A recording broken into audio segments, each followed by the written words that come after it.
नमस्कार, आप देख रहे हैं क्लीन बोल्ड। मैं हूं आपके साथ रवीश, मेरे साथ हैं लतिका। और कल भारत को टेस्ट मैच में हार का सामना करना पड़ा, जिसके बाद सीरीज 2-2 की बराबरी पर हो गई। आज हम एनालिसिस करेंगे कि आखिर भारत से कहां कमी रह गई, और कल से सीरीज भी शुरू हो रही है इंग्लैंड के खिलाफ T20 सीरीज, उसके बारे में भी बातचीत करना जरूरी है। लेकिन सबसे पहले बात करते हैं वनडे टीम की, क्योंकि वनडे टीम का ऐलान हो गया है।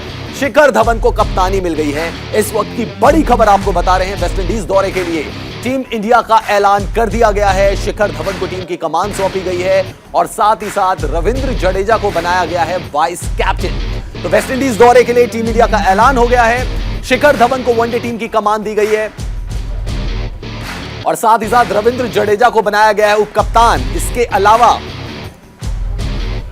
इसके अलावा विराट कोहली, रोहित शर्मा, जसप्रीत बुमराह, ऋषभ पंत, इन सभी खिलाड़ियों को आराम दिया गया है। वेस्टइंडीज के दौरे पर ये नहीं जाएंगे, वनडे सीरीज नहीं खेलेंगे। 3 वनडे मैचेस की सीरीज है जो कि 22 जुलाई से शुरू हो रही है।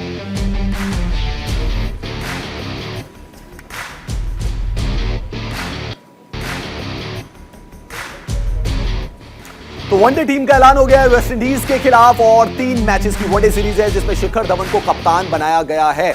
और लतिका, हम देख रहे हैं कि अगर हम ये 3 पिछली सीरीज देखें, ऋषभ पंत कप्तान, उसके बाद इंग्लैंड के साथ खेले तो बुमराह कप्तान, और अब आ गए शिखर धवन कप्तान। मेरे हिसाब से राहुल द्रविड़ तो यही सोच रहे होंगे कि हर सीरीज में एक नया कप्तान मिल जाता है उनको। आ रहा कि ये कप्तानों की टीम बनाने वाले हैं कि या प्लेयर्स की टीम बनाने वाले हैं, क्योंकि इस साल वैसे ही 7 कप्तानी ऑलरेडी बना चुके हैं। हार्दिक पांड्या भी कप्तानी कर चुके हैं आयरलैंड के खिलाफ। और देखा जाए तो यहाँ शिखर साउथ अफ्रीका में केएल राहुल ने भी कप्तानी की, विराट कोहली ने कप्तानी की। बिल्कुल, तो ये देखा जा रहा है कि माइंडसेट क्या है अभी हमारे सिलेक्टर्स का। वो क्या चाहते हैं कि नए कप्तान की वो खोज कर रहे हैं कि रोहित शर्मा से वो संतुष्ट नहीं है। ये क्या ऐसी चीजें हैं जो उनको मजबूर कर रहा है कि हर सीरीज में एक नया कप्तान उभर के आ रहा है। आप रेस्ट जरूर दे रहे हैं क्योंकि टेस्ट मैच खेल के वो आ रहे हैं, उनको रेस्ट मिल रहा है। T20 भी खेलेंगे बिल्कुल, इंग्लैंड के लिए तो उनको रेस्ट मिल रहा है। ये अच्छी बात है कि नए जो प्लेयर्स हैं उनको ज्यादा से ज्यादा यहाँ मौका मिल रहा है। एक प्लस पॉइंट ही है। और अगर हम बात करें जैसे मैनेजमेंट की, तो वो अपने प्लेयर्स को बैकअप कर रहे हैं। यहाँ पर राहुल द्रविड़ की बात करें तो वो बैक करते हैं अपने प्लेयर्स को, और ये एक अच्छी चीज़ है क्योंकि जब तक आप बैक नहीं करेंगे उससे आप परफॉर्मेंस नहीं निकाल सकते रवीश। और यहाँ पर फिर से शिखर धवन जो कप्तान बने, अब ये देखना होगा कि ये किस तरह की कप्तानी करते हैं। ओपनिंग जो पार्टनरशिप है, क्योंकि शुभमन गिल भी 2020 के बाद कमबैक किया है ओडीआई में, वो किस तरह से देखते हैं अपने आप को इस टीम के अंदर। क्या ओपनिंग पार्टनरशिप रहेगी, कौन आएगा ओपनिंग के लिए, क्योंकि ऋतुराज गायकवाड़ भी उधर हैं, शिखर धवन ऑलरेडी हैं, ईशान किशन भी वहां पर हैं। तो काफी चीजें हैं कि क्या प्लान के साथ टीम बन रही है या उनको किस तरह से एग्जीक्यूट करा। एक सवाल मेरा लतिका आपसे ये भी है कि जब हमने देखा था कि इंडियन टीम इंग्लैंड में थी, सेम टाइम की हम बात करें, इंग्लैंड में थी, दूसरी टीम भेजी गई थी श्रीलंका और उसमें कप्तानी दी गई थी शिखर धवन को। कोच थे राहुल द्रविड़, जब first time Rahul Dravid as coach scenario में आए। अब मेरा आपसे सवाल यह है कि उस समय सिचुएशन कोविड सिचुएशन थी, आप आते फिर 14 दिन का क्वारंटाइन होता, इसकी वजह से आपने वहां से किसी खिलाड़ी को नहीं भेजा कि वो श्रीलंका में कप्तानी करे और टीम को वहीं स्टे कराया। बट अभी तो ऐसी सिचुएशन नहीं है। क्या आप ये प्लानिंग कर रहे हैं कि अभी शिखर धवन को आपने कप्तानी दे दी वेस्टइंडीज दौरे के लिए, और आप ये मत भूलिए कि 1 साल के बाद आपको वर्ल्ड कप खेलना है 50 ओवर का। बिल्कुल, और यहाँ पर मुझे लगता है कि रवीश, जो राहुल द्रविड़ की हो सकता है ये प्लानिंग हो कि वो अपने देख रहे हो कि प्लेयर्स को मैं किस तरह से 1 साल के अंदर रेडी कर सकता हूँ। वो अपना बंच तैयार कर रहे हैं यहाँ पर, और सीरीज देख रहे हैं हम लोग। नए कप्तान हैं, नए प्लेयर्स हैं, यंगस्टर्स आ रहे हैं, सबको मौका देना चाहते हैं, सबको देखना चाहते हैं, क्योंकि अभी अभी उन्होंने भी ये कमान संभाली है एज अ कोच। तो मुझे लगता है कि कहीं ना कहीं उनके दिमाग में भी कुछ स्ट्रैटेजीज होंगी जिसको लेके वो इस तरह के डिसीजंस आ रहे हैं। बाकी सिलेक्टर्स क्या सोचते हैं, क्योंकि देखिए जब सिलेक्शन होता है, टीम का कप्तान बनाया जाता है, तो काफ़ी चीज़ें होती हैं, डिस्कशंस होते हैं। तो मुझे लगता है यहाँ पर जिस तरीके से शिखर धवन को यहाँ कप्तानी दी गई है, एक अच्छी बात है। बहुत ही बढ़िया प्लेयर है, आईपीएल में भी उनका ठीक ठाक यहाँ परफॉर्मेंस रहा था, और एज अ कैप्टन उनके शायद मुझे लगता है काफ़ी अच्छे रिस्पॉन्सेज उनको मिले हैं। तो अब ये जो टीम है, यंगस्टर्स की टीम है रवीश, यहाँ पर वो किस तरह से उनकी परफॉर्मेंस पे ज़्यादा ध्यान रहेगा रादर देन कप्तान क्या कर रहा है। हाँ ठीक है, आपके पास जो प्लेयर्स ऑलरेडी इंगेज्ड हैं सीरीज में, वो अगर आप उनको रेस्ट देना चाहते हैं कोई बात नहीं, क्योंकि T20 वर्ल्ड कप भी नज़दीक आ रहा है और ये ODI सीरीज़ है यहाँ पर, तो ये देखना होगा कि हमारे जो प्लेयर्स हैं, यंगस्टर्स हैं, जिनको मौके मिल रहे हैं, वो किस तरह से बिल्कुल। और आप इतना ज्यादा एक्सपेरिमेंट अगर चलता रहेगा तो शायद टीम आप कैसे बनाएंगे, सबसे बड़ा सवाल ये है। क्योंकि अगर पूरे साल भर आप एक्सपेरिमेंट करेंगे with the team, with the staff, with the captain, तो फिर आप एक जो बंच बनना चाहिए ना, सॉलिड बंच, शायद वो आपके लिए मुश्किल हो जाएगा। चलिए बात हम करते हैं टेस्ट सीरीज की भी, और उस टेस्ट सीरीज की जो कि भारत जीत सकता था, बट भारत जीता नहीं उस टेस्ट सीरीज को। वो टेस्ट सीरीज बराबरी पर खत्म हो गई, बराबरी पर खत्म हुई। इंडिया की जो परफॉर्मेंस आई थी फर्स्ट इनिंग में, वो सेकंड इनिंग में आई नहीं, और हालत ये हो गई कि भारत को दोगुना लगान भरना पड़ गया। अब ये दोगुना लगान भारत ने कैसे भरा है, आइए इसके बारे में आपको बताते हैं। टेस्ट की हार, WTC में मुसीबत अपार, टीम पर लगा जुर्माना, मुश्किल होगा फाइनल में जाना। इंग्लैंड ने उड़ाए होश, ठंडा पड़ा जोश।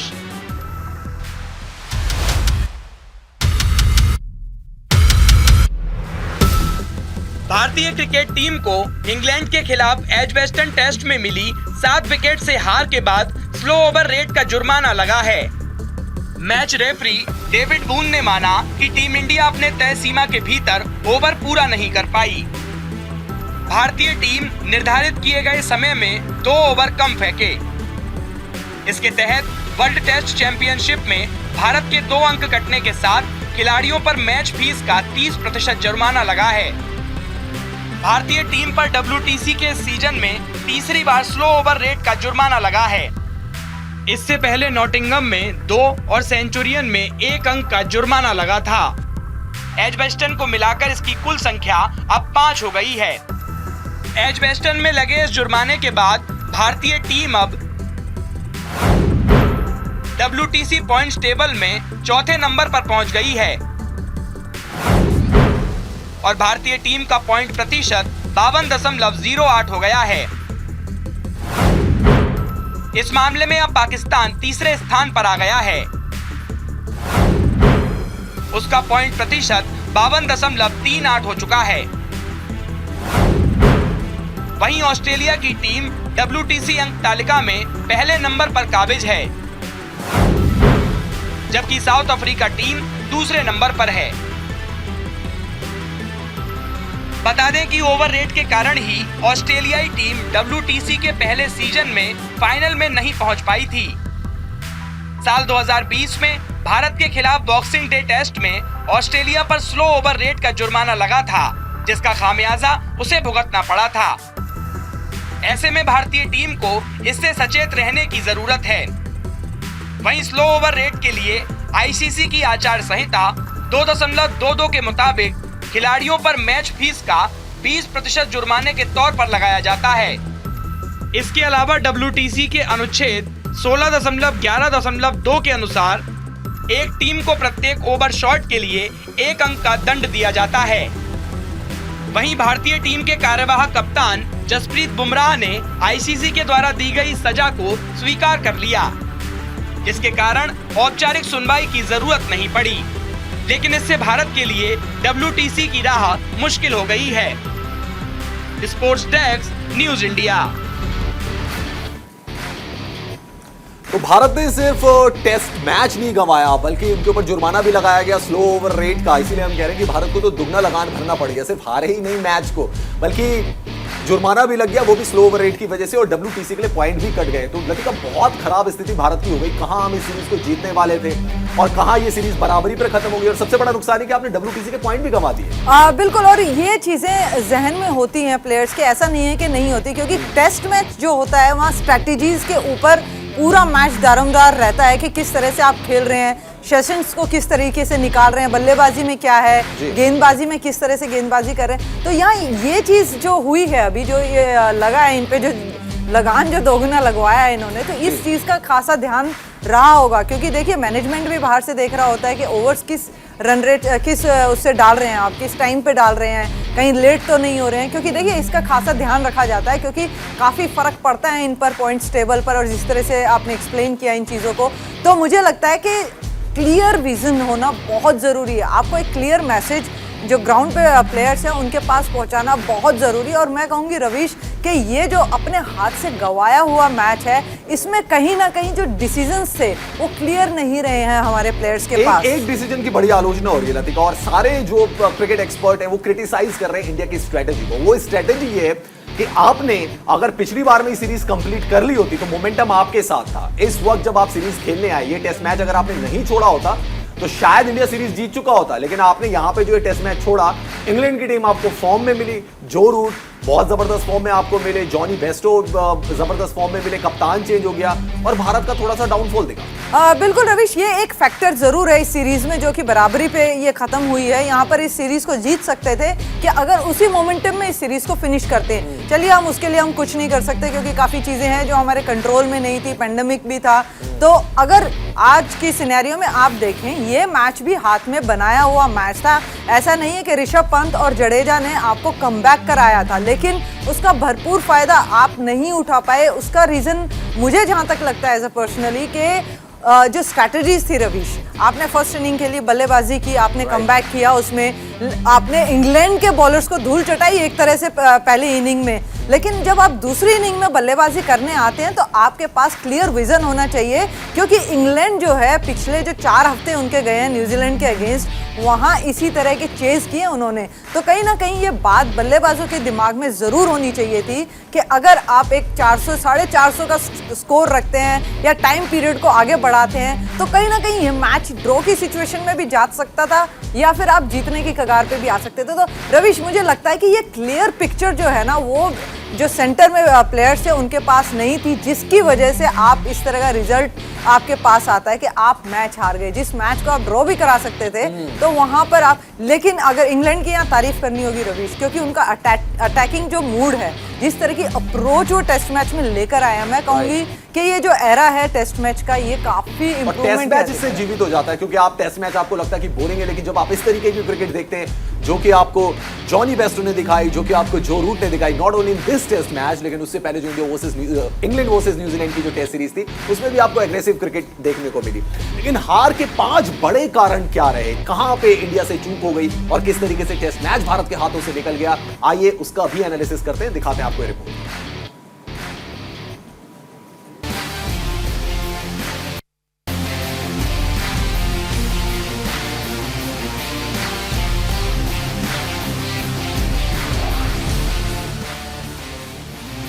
इंग्लैंड की टीम ने भारत से 5वां टेस्ट मैच बेहद बहादुरी से जीतकर 5 मैचों की टेस्ट सीरीज को 2-2 से ड्रॉ कर दिया। भारत की किस्मत अच्छी थी कि वह पिछले साल शुरू हुई सीरीज में पहले से ही 2-1 से आगे चल रहा था, वरना अगर इस साल नई सीरीज खेलनी होती तो टीम इंडिया अंग्रेजों से कई विभागों में पीछे दिखाई दे रही है। एजबेस्टन टेस्ट मैच में रोहित शर्मा की जगह भारतीय टेस्ट टीम का कप्तान जसप्रीत बुमराह को बनाया गया। इस टेस्ट मैच के शुरुआती 3 दिनों तक भारतीय टीम इंग्लैंड पर पूरी तरह से हावी रही, लेकिन बाद में इंग्लैंड ने मैच पर अपनी पकड़ बना ली और भारत को 7 विकेट से हार मिली। आइए जानते हैं वो 5 कारण क्या रहे जिनकी वजह से टीम इंडिया को इस टेस्ट मैच में हार मिली। टॉप ऑर्डर दोनों पारियों में फेल, भारतीय गेंदबाजों ने किया निराश, कैच छोड़ो मैच छोड़ो, जसप्रीत बुमराह की कप्तानी, बेन स्टोक्स और ब्रेंडन मैकुलम का जलवा। पिछले साल भारत ने 2-1 से आगे होने के बाद कोविड के मामले आने पर 5वां टेस्ट मैच खेलने से इनकार कर दिया था। यदि टीम 5वां टेस्ट मैच खेलती तो शायद सीरीज अपने नाम कर सकती थी, क्योंकि टीम उस समय अच्छे फॉर्म में थी और उसका फोकस सीरीज जीतने पर बना हुआ था। कप्तान के रूप में जसप्रीत बुमराह बिल्कुल भी प्रभावित नहीं कर पाए, उन्हें कप्तानी के अनुभव की कमी खली, वह दबाव को झेल नहीं पाए। बुमराह अपना और अन्य गेंदबाजों का सही से इस्तेमाल भी नहीं कर पाए। शार्दुल ठाकुर का बहुत कम इस्तेमाल हुआ। बुमराह को दूसरे स्पेल में जल्द लाना चाहिए था। दोनों पारियों में भारत का शीर्ष क्रम धराशायी हो गया था। शुभमन गिल, हनुमा विहारी और विराट कोहली दोनों पारियों में असफल रहे। वहीं भारतीय टीम की फील्डिंग भी बेहद खराब थी।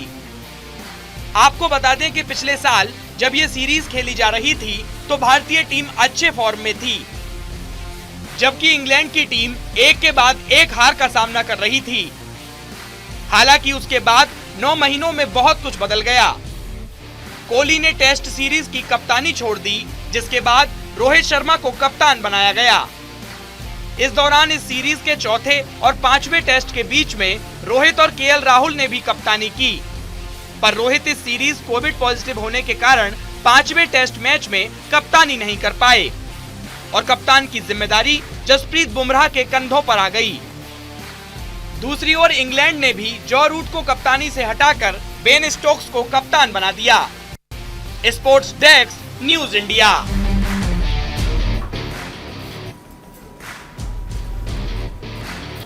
तो एक ऐसी सीरीज जिसका मोमेंटम था टीम इंडिया के पास, वो सीरीज टीम इंडिया ने बराबरी पर समाप्त की, क्योंकि टीम इंडिया इस सीरीज को जीत सकती थी। सब कुछ हमारे हाथ में था, खासकर जिस तरीके से फर्स्ट इनिंग चली थी, लेकिन उसके बाद सेकंड इनिंग में आके सारा काम खराब हो गया। लतिका, अगर भारत ने थोड़ा सा लॉन्ग किया होता इनिंग को, थोड़ा सा लंबा करते, अगर समय बिताते थोड़ा सा, शायद टेस्ट मैच का नतीजा बदल सकता था कुछ। मुझे लगता है कि यहाँ पर मैं ये कहूंगी कि जिस तरीके से हमारे जो टॉप ऑर्डर है उन्होंने बल्लेबाजी कहीं ना कहीं ये कमी वहाँ जरूर खली है, क्योंकि देखिए इंग्लैंड की जो टीम है उन्होंने टॉप ऑर्डर उनका भी फेल हुआ है, ऐसी बात नहीं है, लेकिन जहाँ जरूरत थी वहाँ वो बिल्कुल पार्टनरशिप बनाई। उन्हें पता था कि मैच सिनेरियो क्या है, क्लियर विजन उनके पास था कि हमें ये टारगेट अचीव करना है, उस तरह की वो अप्रोच के साथ गए।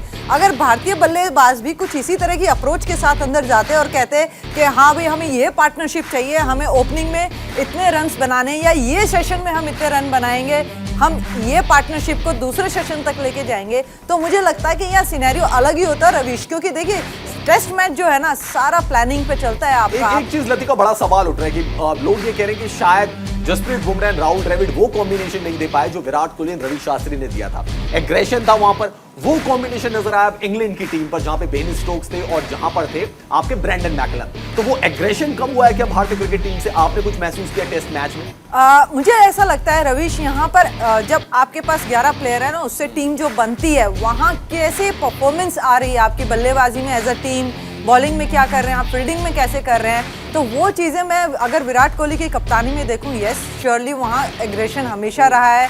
एक बूस्टअप, जो एक एनर्जी रहती थी ग्राउंड पे, वो अलग तरह की दिखती थी कि किस तरह से सामने वाली जो टीम को है वो प्रेशराइज करते थे, अपने बॉडी लैंग्वेज उनका अलग ही तरीके का रहता था। लेकिन वो कमियां यहाँ पर जरूर देखने को मिली रवीश, क्योंकि आप देखिए फर्स्ट इनिंग में अच्छा परफॉर्म करते हैं, आप सेकेंड इनिंग में वैसा ही परफॉर्म कर सकते हैं जब आपके अंदर वो चीज़ हो, या आपको, मैं बार बार कह रही हूँ कि क्लियर विजन हो आपको मैच के लिए कि आप इस मैच को कहाँ देखते हैं, आप इस मैच को जीतते हुए देख रहे हैं या इस मैच को ड्रॉ की तरफ देख रहे हैं। बीच का कोई भी ऐसा जो रास्ता है वो इसी तरह के रिजल्ट लेकर आता है, और मुझे लगता है कि यहाँ पर कहीं ना कहीं मैनेजमेंट को ये सोचना होगा कि अगर आप टेस्ट मैच खेल रहे हैं तो आपकी रणनीतियां काम कर रही हैं। ये भी सोचना पड़ेगा कैप्टेंसी को लेकर भी कि आपने जसप्रीत बुमराह को कैप्टेंसी दी, ठीक है, इतने सालों के बाद एक गेंदबाज ने आपकी तेज गेंदबाज ने आपकी कमान संभाली, इतने सालों के बाद आपको कपिल देव। क्या आप फ्यूचर में भी यही देख रहे हैं? क्योंकि रोहित का एक बहुत बड़ा इशू रहता है, वो रहता है फिटनेस का इशू। अब आप जब ऑस्ट्रेलिया के साथ टेस्ट मैचेस खेलेंगे, अगर रोहित शर्मा आपके पास अवेलेबल नहीं है तो फिर आपके पास ऑप्शन क्या जसप्रीत बुमराह है कि उनको आपने ग्रूम करना है? देखिए कोई ना कोई जब नया कप्तान बनता है ना, इफ और बट वहां पर रहते हैं रवीश, उनका एक लर्निंग फेज है ये, और मुझे नहीं लगता कि कोई भी प्लेयर अच्छा या बुरा कप्तान होता है। उसकी अप्रोच कैसी है, मैनेजमेंट के साथ क्या प्लान्स के साथ आप ग्राउंड पे उतर रहे हैं, आपके जो साथी हैं उस प्लान को एग्जीक्यूट कर पा रहे हैं नहीं कर पा रहे हैं, तो कप्तानी में काफ़ी चीज़ें यहाँ पर डिपेंड करती हैं। तो मुझे लगता है कि अगर बुमराह आगे आने वाले टाइम पे भी कप्तानी करते हैं तो उनकी कप्तानी बेहतर होती चली जाएगी, क्योंकि उनका एक लर्निंग फेज है। पहली बार उन्होंने टेस्ट मैच की कप्तानी संभाली और मैं कहती हूँ काफ़ी हद तक उन्होंने अच्छी कप्तानी यहाँ पर की है। बस क्या है कि हमारे जो प्लेयर हैं वो इतना परफॉर्म नहीं कर पाए, क्योंकि इंग्लैंड की टीम ऑलरेडी बहुत अच्छा करते हुए आ रही है, वो कॉन्फिडेंस उनके पास है, वो क्लियर विजन उनके पास है कि उन्हें क्या करना है, वो टारगेट उनके पास है, चाहे वो बल्लेबाज हो चाहे वो गेंदबाज हो। और सेकेंड इनिंग में जो चीज़ें हुई, बल्लेबाजों का जो प्रेशर रहा भारतीय गेंदबाजों पे, मुझे लगता है कि कहीं ना कहीं आपको स्ट्रैटेजी में चेंज लाना चाहिए था, बॉलिंग चेंजेस जल्दी जल्दी आप करते या कोई अलग से रणनीति लाते, क्योंकि आप देखिए जो पुराने कप्तान रहे हैं, विराट कोहली की भी बात करें, वो एग्रेशन में खेलते थे। वो जो मैच का एक सिनेरियो रहता था ना, हमेशा उनके अंदर बिल्कुल चार्जअप रहता था, एक हंगर रहता था कि सामने वाली टीम पे हमेशा दबदबा बनाए। वो तो खैर उन्होंने अभी भी दिखाया, वो बात और है कि वीरेंद्र सहवाग ने उनको कुछ और ही बोल दिया। एग्रेशन तो विराट कोहली ने यहाँ पे पूरा का पूरा दिखाया। चलिए लतिका, इंटरनेशनल क्रिकेट में बहुत सारी चीजें हो रही हैं, उन पर भी नजर डाल लेना बहुत ज्यादा जरूरी है। क्या क्या चीजें हो रही हैं इंटरनेशनल क्रिकेट की खबरों पे बात करते हैं, विराट कोहली के बारे में बात करते हैं। लतिका ने उनका जिक्र किया था। भारत के पूर्व कप्तान विराट कोहली बल्लेबाजी रैंकिंग में 4 स्थान की गिरावट के साथ अब 13वें नंबर पर आ गए हैं। दिलचस्प बात यह है कि 6 साल में पहली बार है जब कोहली खुद को टेस्ट रैंकिंग में टॉप 10 से बाहर कर पाए। रोहित शर्मा फिट हो गए और कोरोना रिपोर्ट नेगेटिव आने के बाद वो T20 और वनडे सीरीज में कमाल दिखाने के लिए तैयार हैं। रोहित शर्मा ने आज ही के दिन साल 2019 में इंग्लैंड के खिलाफ खेले गए वनडे वर्ल्ड कप में शतकों का महारिकॉर्ड बनाया था। वो इस एक सीजन में 5 शतक लगाने वाले पहले बल्लेबाज बने थे, यानी कि एक वर्ल्ड कप। भारत की स्टार बैडमिंटन खिलाड़ी पीवी सिंधु ने Malaysia Masters Super 500 badminton tournament में जीत से शुरुआत की है। 28 साल की इस खिलाड़ी ने पहले दौर में मुकाबले में चीनी खिलाड़ी बिंग जियाओ को 21-13, 17-21, 21-15 से हराया।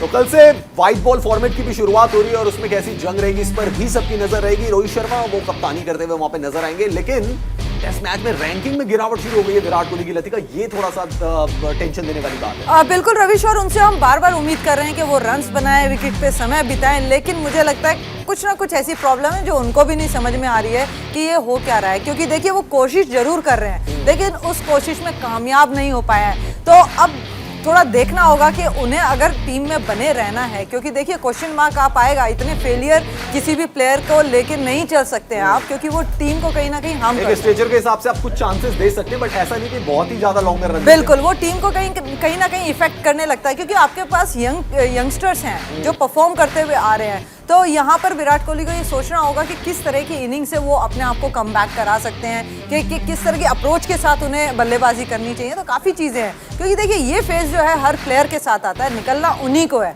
हम तो सिर्फ इंतजार कर सकते हैं। T20 सीरीज शुरू हो रही है, तो कुछ रोमांचक होगी या इंग्लैंड का ही अपर हैंड आपको लग रहा है इसमें? अभी जिस तरह का कॉन्फिडेंस यहाँ इंग्लैंड के पास है, तो मुझे लगता है कि इंग्लैंड अपर हैंड रहेगी। लेकिन रविश, इसके साथ मैं ये भी कहूंगी कि यंगस्टर्स की जो ब्रिगेड अपने साथ है टीम इंडिया की, वो भी कुछ कम नहीं है यहाँ पर। तो कुछ भी कह सकते हैं कि किसका पलड़ा भारी रहेगा, वो मैच स्टार्ट होगा तभी पता चलेगा। और कप्तान सिर्फ टेस्ट फॉर्मेट में नहीं बदला इंग्लैंड ने, कप्तान उनका व्हाइट बॉल फॉर्मेट में भी बदल गया, क्योंकि आयन मॉर्गन कप्तान नहीं है, अब कप्तान है जॉश बटलर। लेकिन हमारे भी हिटमैन जो है वो वापसी कर। प्रतीक, आप हमारे साथ जुड़ी थी, आपका बहुत बहुत शुक्रिया। फिलहाल क्लीन बोर्ड में इतना ही। देखते रहिए न्यूज़ इंडिया।